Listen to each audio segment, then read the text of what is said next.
Turn to 1 Corinthians chapter 11, and we're picking up where we left off the last time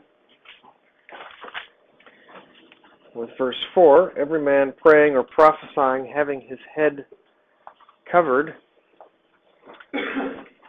dishonors his head. And the phrase, having his head covered, literally reads, down or on head having. Okay? There's not a verb that means to cover. There's not a word that means cover. It just means having on or down the head. And so exactly what this phrase means is difficult to determine. The fourth glory of a woman reading that I have you do is a paper that I presented at the Evangelical Theological Society last November, in which I interact with two New Testament PhDs who claimed in print that this phrase, to have on the head, necessarily and always means to have a material veil, hat, some kind of covering on the head. And they cite Plutarch, references from Plutarch, Dionysius of Halicarnassus, and Josephus in support of their claim. About 11 different instances where this phrase occurs.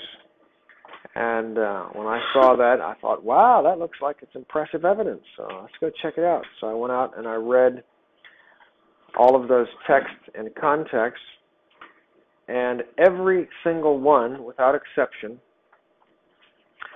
has in the Greek text of Plutarch, Dionysius, or Josephus, the word garment, or veil, or covering. And my paper said it's not legitimate to say that the phrase, he has a hat on his head, determines what he has a blank on his head means. You can't just come across a sentence that he has a blank on his head and say, well, it has to mean hat because the word hat fits there.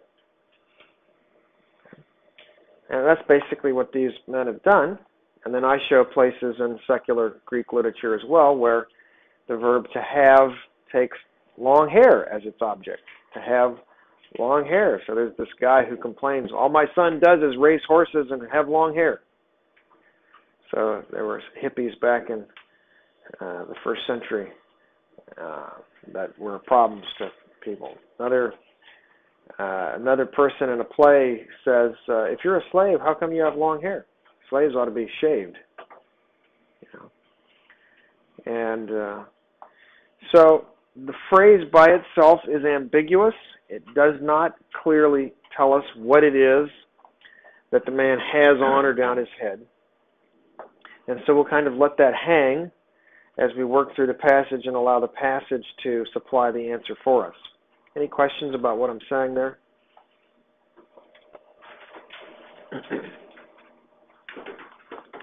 All right, so let's, I'd like to have somebody read me verses 5 and 6. How about, Matt, can you read me verses 5 and 6, please? Yep. But every woman who has her head uncovered while praying or prophesying disgraces her head, or she is one and the same as the woman whose head is shaved. For if a woman does not cover her head, let her also have her hair cut off. But if it is disgraceful for a woman to have her hair cut off or her head shaved, let her cover her head. Okay. So here's Paul saying a woman can't pray or prophesy uncovered. Tell you what, let me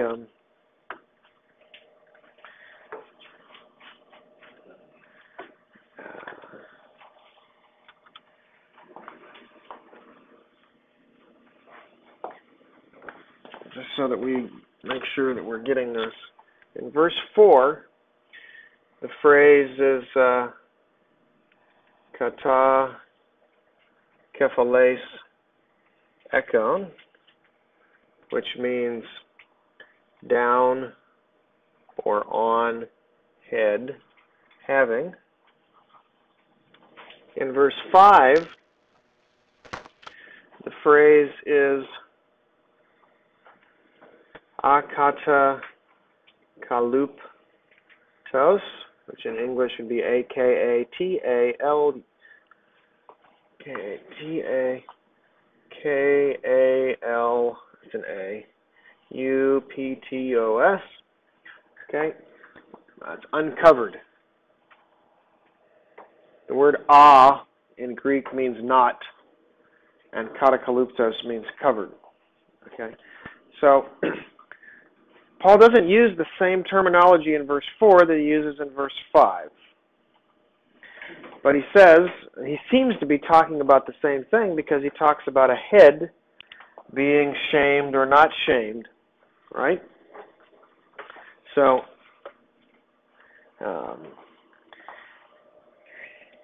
what is he referring to when he says head? Well, for verse 4, if a man does not down head have, that's referring to his physical head. Then he shames his spiritual head, Christ. If a woman prays or prophesied with her head, that is her physical head, uncovered, whatever that means, her spiritual head is shamed. Now, let me try something.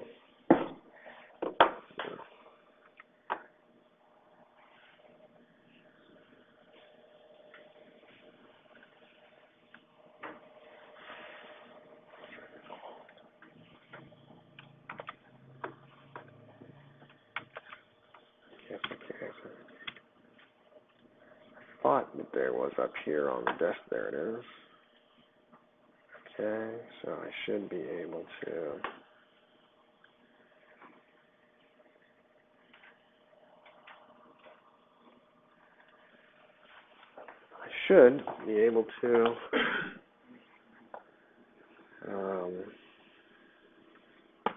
Click this, and let's see.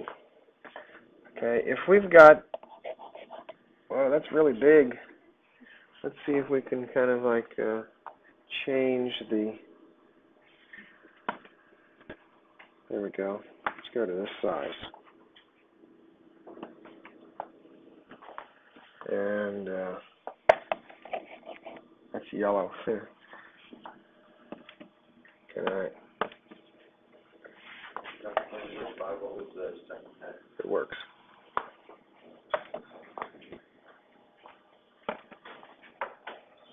Pardon me? I asked what was the second head in verse 5.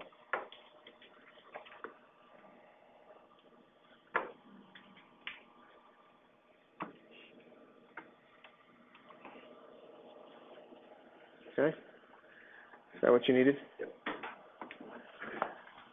All right, now, right here, let's just, if we have man,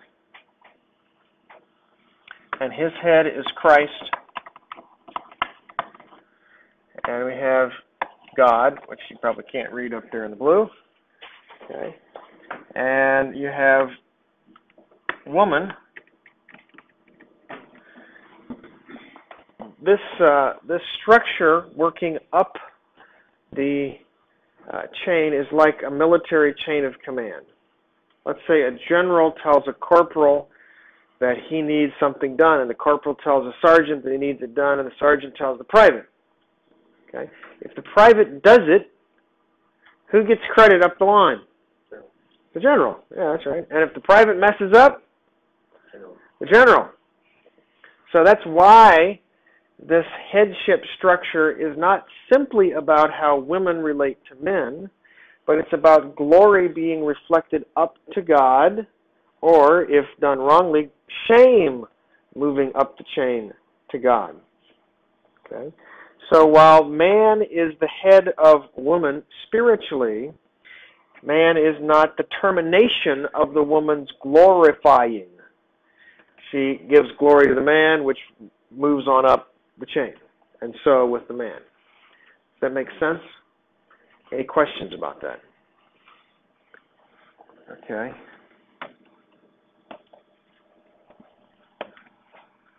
Let's see how we, wonder how you minimize this thing. Let's click that button. Does that button do it? We are batting pretty good today. All right. Now, oops. All right. Let's get back out here to the mouse, and then we can hide it.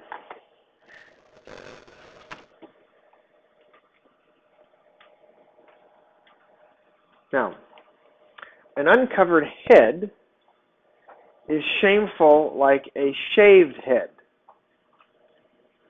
It's also shameful like being shorn. So the conclusion is the practice that Paul is addressing here in verses 5 and 6 is not women shaving or cutting their hair short. It must be something else. Am I making sense? If you say A is like B, then A isn't B. It's different from B, though it's like it. And the way in which A is like B is that both of them are shameful. There's the key there.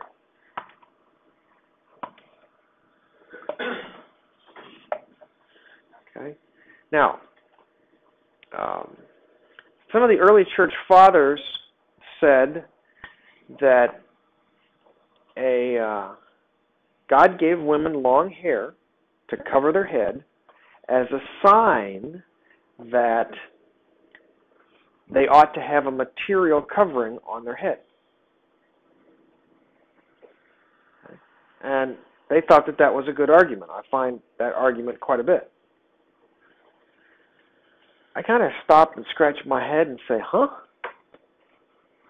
How does God giving women long hair teach us that they ought to have some kind of material covering on their head? I don't get the connection. What's going on there? And I respect the church fathers' intelligence. They weren't a bunch of dummies. But I think that what's going on, if you read the extra credit reading that I give you the opportunity to, and if you do, you need to email me so that you'll get the extra credit, is that the culture of the Greco-Roman and Jewish world, in all three cultures, it was considered appropriate for a woman who was modest to wear a veil in public. Okay, not simply to have a piece of cloth from the top of her forehead back, but to have her whole face covered. And a woman was considered immodest if she appeared in public without a veil. That was just part of the cultural background. Okay? And my understanding is that the church fathers came to this passage and their cultural perspective skewed their understanding of what the text was saying. The text doesn't say women are to have a material covering. In fact, it seems to say just the opposite in verse 15, for her hair has been given to her for, in place of, a covering. Right. Any questions about what shaved or shorn mean? Okay.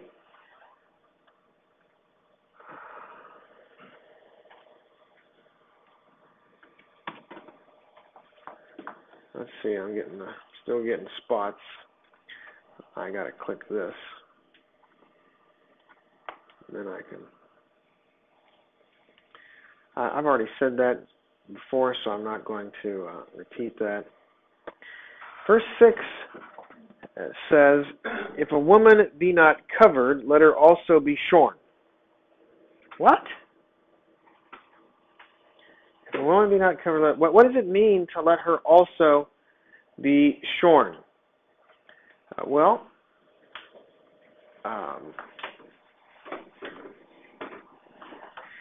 William Martin offers the option of let her remain. William Martin is an English Old Testament PhD, well-known scholar.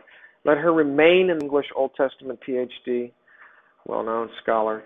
Let her remain in the state of having shorn hair until her hair grows. The second option is that this is irony, and this is the option that I prefer, and that is that if she has uncovered hair, if she's going to do that, she might as well go ahead and cut her hair short. The reason I prefer, even though I like option 2, I mean, I like the idea, I just can't see any way to make the Greek say that. There are no instances anywhere in any literature that I've ever been able to find that take a third singular aorist passive imperative and make it mean let somebody remain in the state of the verbal idea until something else happens. That's not what it means. Okay, the verb just means cut. Let her cut her hair. Okay, so that's why I think Paul is being ironic. Now, let's think for a minute. If Paul is talking about a material covering, if a woman doesn't have a material covering, then she ought to just cut her hair. Really? Why does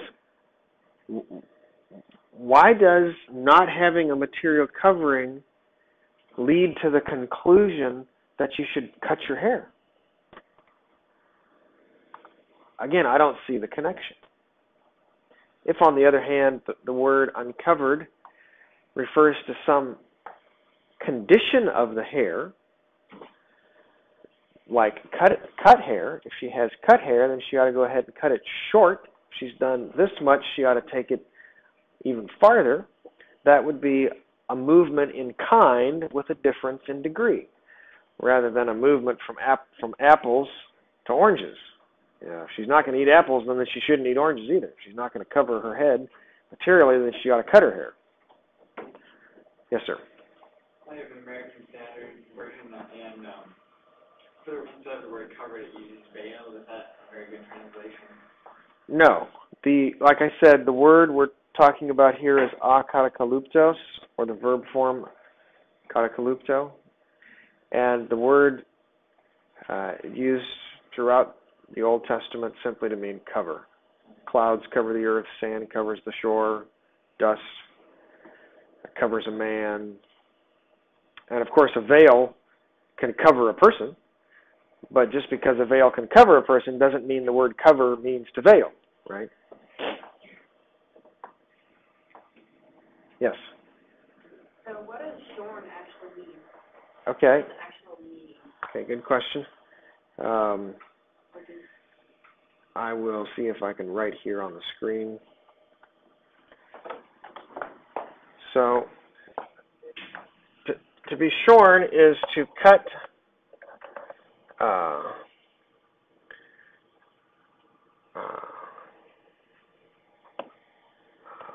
off.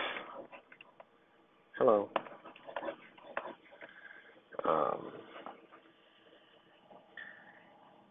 Most. Why?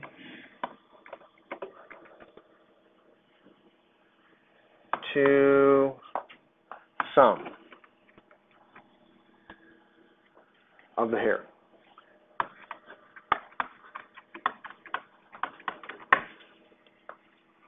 Okay. So you read the paper, you saw that it's used in the Septuagint in reference to shearing sheep. That's cutting most of it off. There's not much left when you shear a sheep, right? Okay, but it also occurs in secular Greek literature where a barber says to a man who comes into a shop, "How do you want me to cut your hair?" And the man says, "Quietly." It's a joke. All right. So it was just the standard word for cut.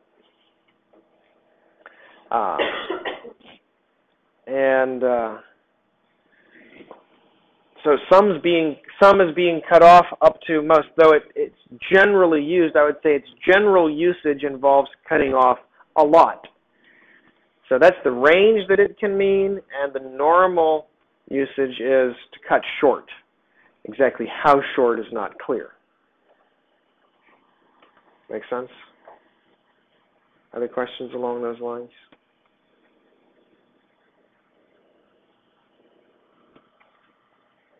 Okay. I've got a slide here that's going to talk about the range of the words for shave, shorn, and then a word that is translated cut, and that'll show up in my lecture coming up.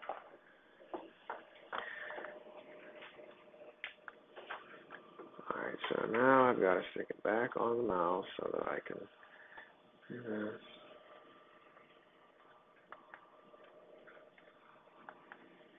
There it is, but I guess I want to get rid of that, don't I? This is fun to play with, but it kind of gets in the way. All right. All right, so let's make sure we've got verse 5. You're clear. Every woman that prays or prophesied with her head uncovered, whatever that means, dishonors her head. That's her spiritual head.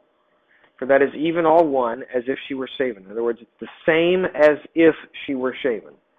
To have an uncovered head when praying and prophesying is just as shameful as for a woman to be shaven. So, well, who says that it's shameful for a woman to be shaven? Was that just a cultural shame? Or is that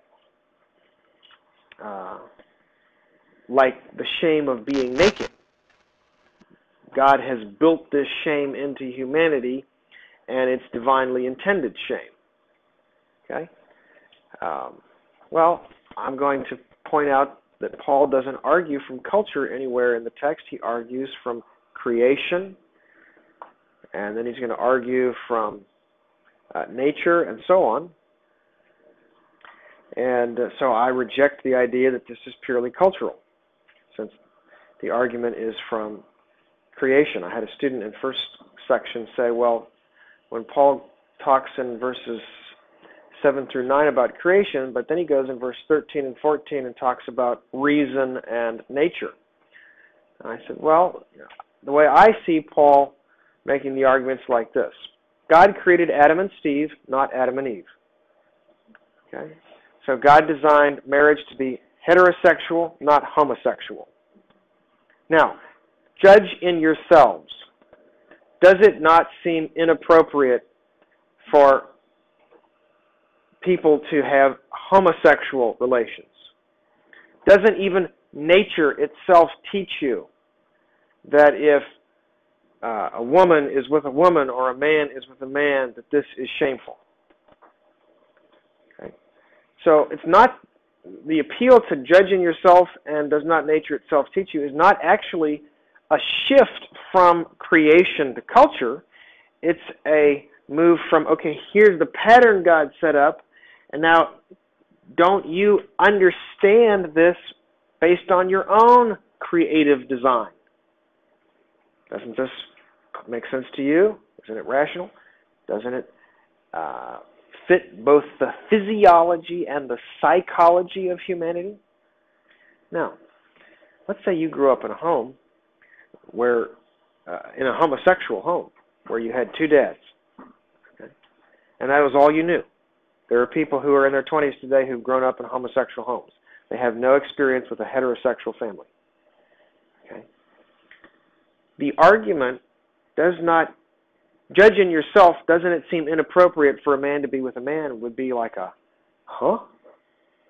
Why should it seem inappropriate? That's what I grew up with.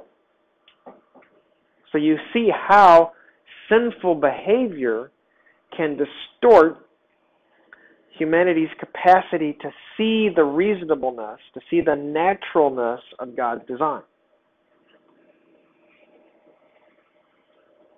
You and I have grown up in a culture for the last 70, 80 years where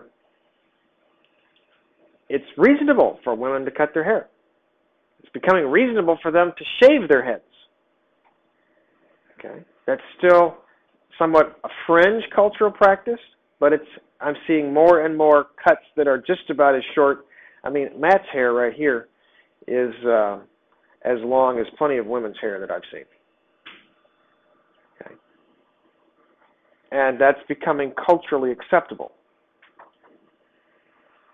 And so when a person who has had their culture shape their thinking reads a verse that does not even nature itself teach you or judge in yourself, they're like, huh? I don't get it. But Paul wasn't writing to 21st century or 20th century people. He was writing to first century Corinthians whose culture had not distorted their perception of these things, and they could still see that it is, in fact, inappropriate for a woman to pray with her head uncovered, that it is shameful for a man to have long hair.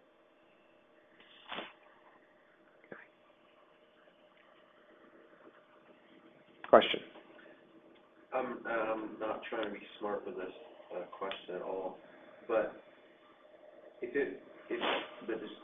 Paul's talking to these people and they are getting what he's saying about shorn, shaven, all that different things, I'm not getting how it would be okay for a guy to grow his hair out down his back in that culture and trim it to where it is shaven or shorn, but his head is still uncovered because he trims it. Am I understanding that correctly? Okay, what you're assuming is that if uncovered head is cut, then any amount of cut counts as covered. Uncovered, I mean. Any amount of cut counts as uncovered. And I'm not sure that that's the case. Okay. What I'm confident about is that any amount of cut equals uncovered, but one might also be uncovered for additional reasons. Okay.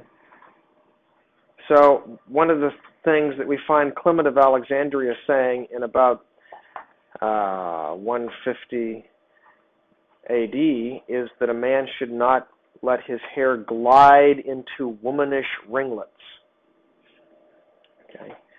So he's understanding this not only to involve simply a man not cutting his hair, but also being long enough to appear feminine in that culture.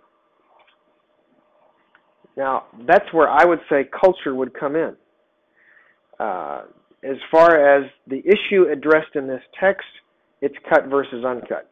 Now, I'm jumping ahead to my conclusion, but you guys have already read my conclusion, so since that's my conclusion, but when you get to the application, how a culture considers, what a culture considers manly and womanish may flex. Like John Wesley thought that the Greeks had unusually short hair. Well, he wears his on his shoulders. So obviously our haircuts are unusually short. But that wasn't considered womanish in 1700s England.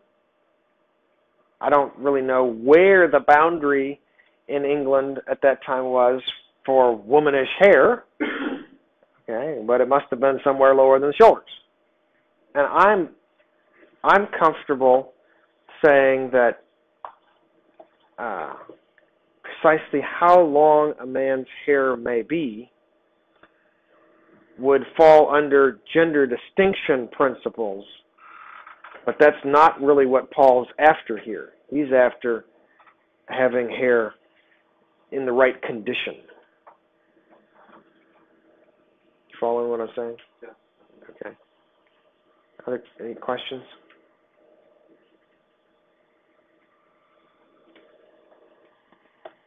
All right. Some of the early church fathers read verse 7, man is the image and glory of God, but woman is the glory of man, and said, oh, look, women aren't the image of God. Women do not bear the image of God. And I say, whoa. Go back and read Genesis 1:27. In the image of God made he man, male and female made he him, them, right? Both are mentioned. Of course, Genesis 9:6, after the fall, man is in God's image, reason for capital punishment. James 3:9, with the same mouth bless we God and curse we men who are made in the image of God. My brethren, these things ought not to be. Okay. Which, by the way, is one of the reasons why Gladiatorial is one of the reasons why gladiatorial entertainment is ungodly, because you have people gaining amusement from the destruction of the image of God that has nothing to do with justice or with just war, but just for the fun of it, seeing people get killed. Okay? Which ought to have bearing on your view on the current rage called Hunger Games. Okay?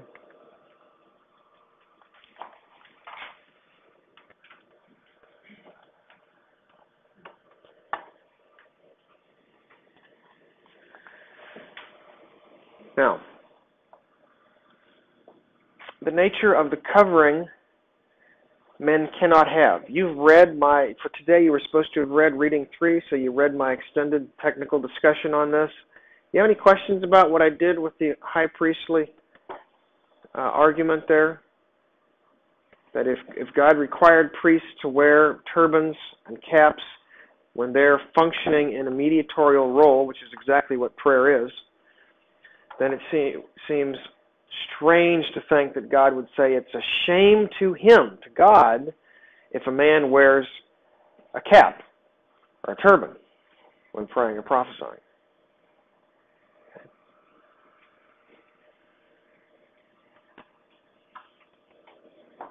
Everybody with me?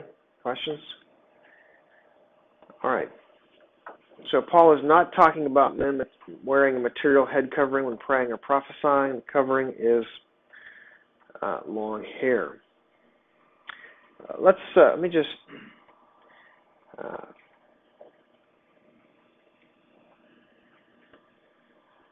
talk about how does this relate, for example, to the Nazirite vow. Okay, in the Old Testament, there's this vow where if you're a man, what you do is you don't cut your hair during the period of the vow. If you're a woman, you shave your head at the end of the vow. So regardless of whether you're a man or you're a woman, you're doing something that this text explicitly says is shameful. What do we do with that? Well, let me remind you that in my lecture on gender-distinct clothing, I talked about 4 different pots that the law of God may be rooted in. Anybody remember what any of those pots are? The 4 different bases for God's law?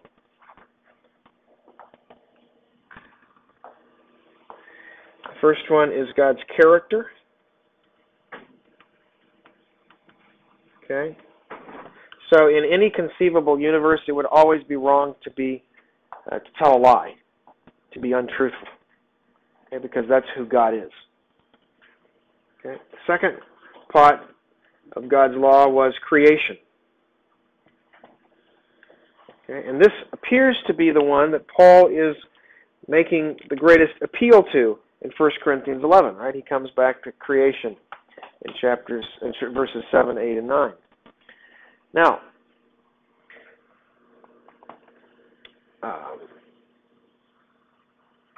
at creation, God said, "For this cause a man ought to leave his father and mother and cleave to his wife, and they two shall be one flesh." So is it God's creative design for men to be married? Are there any exceptions to that creative design?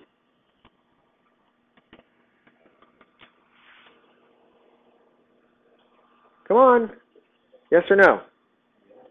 Yeah, okay. Who gave an exception? Jesus. Jesus said what?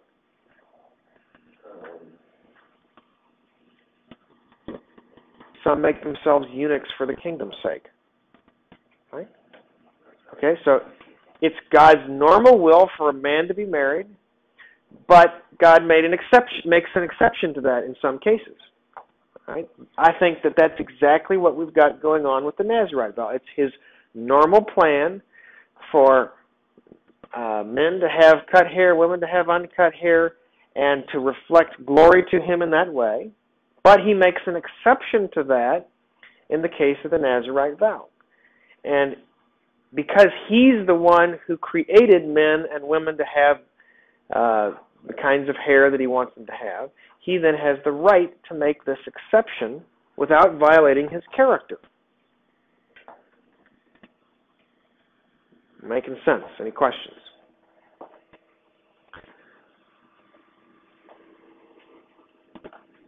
Okay. Now, some have asked, so was the Nazirite shaming his head spiritually in the Old Testament? And I'm not sure. Okay. The text doesn't say anything about shame. The closest indication we would have, there are two texts in the Old Testament that talk about long hair on men. There's the story of Absalom, who would cut his hair once a year, and it weighed so much that it was amazing. Okay, so, like his hair weighed 10, 15 pounds. Well, obviously the guy was a hair-producing machine. Okay, and so that suggests that amount and growth of hair in a year was unusual. I mean, if most guys here let their hair grow for a year, they probably couldn't even get it to their shoulders in a year. You'd be really impressive if you could grow that much. And he grew poundage of hair. That's the first text. Second text is Ezekiel 44:20, where God says that the priests are not allowed to shave their head, nor are they allowed to let their hair grow uncut, but they must cut their hair. Okay, so Ezekiel 44:20 suggests that the Old Testament had the same perspective on hair that Paul is communicating. Okay? Though the shame component is not spelled out in the Old Testament. All right?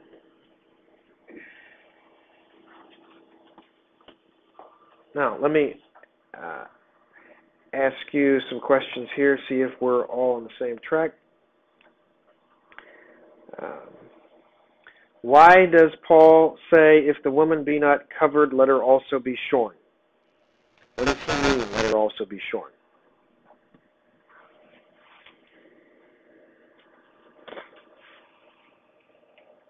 Anybody? Why would he say that? Let her, if she's not going to cover her, let her cut it short.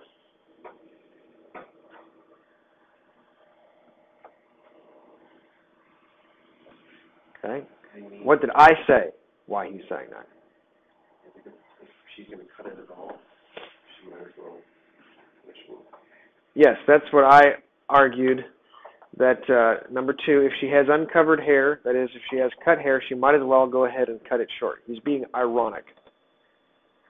Because the shame involved is the same. Cut a little, cut a lot, cut it all off, the shame's the same. Is that a natural form of Paul's writing?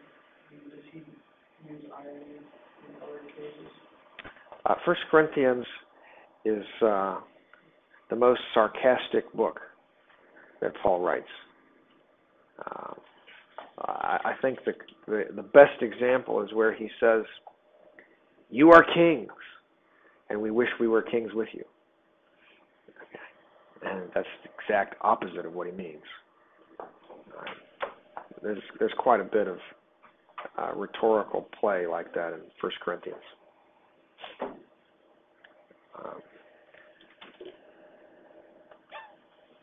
Good question. Other questions about this? Okay. So, what does it mean that a man ought not to? I didn't tell you this. What's the verb? Let me come back over here. In verse 7, a man ought not to cover his head. To cover here is the verb katakalupto. Okay? So here Paul uses the same word family that he uses in verses 5 and 6, which gives us reason to think that what he's talking about in verse 4, with this unusual phrase, down head having or on head having, is he's talking about the same thing, because he comes back in verse 7 and says a man should not cover his head. Now, one of the things that you'll read in reading 4, as well as the extra credit reading if you do that, is that an early church father who was the Bishop of Salamis, you've probably never heard of Salamis, but back then Salamis was a significant bishopric in the early church. He was a personal friend of Chrysostom, who became the Bishop of Constantinople, the capital of the empire, and was on par with Chrysostom in terms of authority. He quotes verse 7 5 different times in his writings, and every time he quotes it this way: for this reason a man should not have long hair, because he's the image and glory of God. Okay? He uses the exact same verb that Paul uses in verse 14, indicating that he understood this verb to cover to mean to have long hair, uncut hair specifically. Okay, so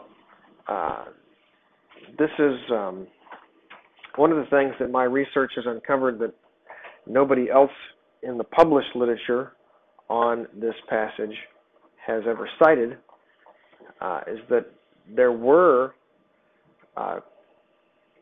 educated, native Greek-speaking interpreters of 1 Corinthians 11 who understood the passage in the way that I'm understanding it. That is, that it refers to hair and not to simply a material covering.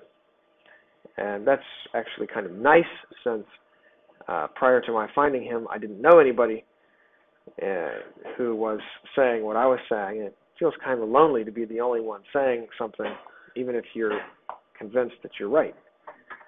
All right. And since then, I've also found additional material that supports the same perspective. In fact, it actually became a problem in the early church that men would grow their hair uncut as a sign of their holiness. And we have Jerome, Augustine, and other church fathers having to write letters to cloisters, monasteries, telling the men, no, you cannot have uncut hair. Haven't you read 1 Corinthians 11? It's a shame for a man to have uncut hair. So they had to deal with problems that we don't really have in our Christian context. And they used this passage to deal with that specifically. All right, verse 7 tells us that woman is the glory of man for two reasons. She was created from man and created for man. Let me just say right here that this is the place where I'm willing to see that headship may involve more than, but not less than, authority structure. It looks to me like that there's at least the potential for Paul using head in kind of like a two-faceted way. Head means authority over, yes, but it also means source, because man is the source of woman, and God is the source of man, and it's almost as though he may be. I'm tentative here. I don't think I include this in any of my written material, but he may be. Oh yeah, I did. I had a place where I said that. Playing with source relationship as well. Okay. The angels. What do we do with the angels? Okay. Well, here are the challenges. For this cause. Okay. To what does for this cause refer in verse 10?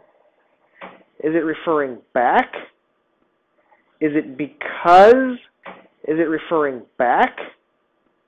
Is it because the man was not created for the woman, but the woman was created for the man? It's because of that she ought to have her head on the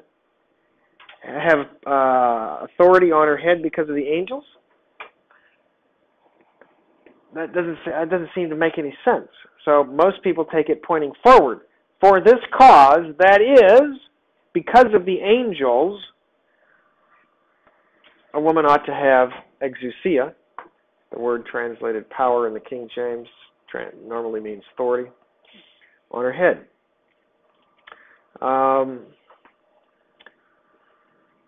There are like 5 major views. Some people think that these are fallen angels who are going to be tempted to lust after women because of their beauty. That's why they ought to have their heads covered. That was an interpretation that occurred in the early church. Other people think that this is not angelic beings at all because the word angelos can refer to a human messenger. And these are messengers from other churches that are coming and would be offended by what the Corinthians were doing. Other people have said, no, these are actually governmental messengers who are coming to check out what these Christians are doing to make sure that they're not doing illegal stuff. And if the women are not acting culturally appropriately, then it'll, give us a bad report with the government. Others have argued that this is good angels, God's angels, who are incensed at the inappropriateness of whatever the Corinthians were doing. At best, these are all guesses. Okay? What I can tell you for sure is that there's no other place in Paul's writings where the word angel occurs in reference to a human. Okay? Though it could, in other places, refer to a human, we don't have any example of Paul using it that way. So I'm inclined then to take it as a spiritual being. Secondly, Ephesians 3:10 says that God is displaying His wisdom to the principalities and powers through the church. Okay, so as I say in the material you've read, it's like a great classroom with God as the teacher and the angels as the students and the church as the object lesson. Here, let me show you how wise I am. Let me look over here at what the church is doing when they pray and prophesy. Don't you see how wise that is? And we're all like, really? Man, I'm kind of clueless here. Okay. I guess that's just us. We're dense. What is the authority referring to that's supposed to be on her head? Is there, no... 2 options, hair or a material covering. Since it doesn't appear to be a material covering, it's got to be hair. How does that give her authority? I have no idea. I do know that the phrase to have authority in Pauline literature means to have control over. Often. So let's read it that way. For this reason, a woman ought to have control over her head. What's that mean? Okay, so Philip Payne says, well, that means that the women were taking their hair down and it was going all directions. It was kind of wild and woolly, and a woman ought to get her hair back under control. Okay. So, look, the bottom line is everybody just hangs a big question mark over verse 10. We really don't understand how angels are relevant to the topic. But that doesn't, we could take 10 out of the passage and it wouldn't change what the passage means. We just don't see its relevance. Okay, I hope you have a great break. You're dismissed.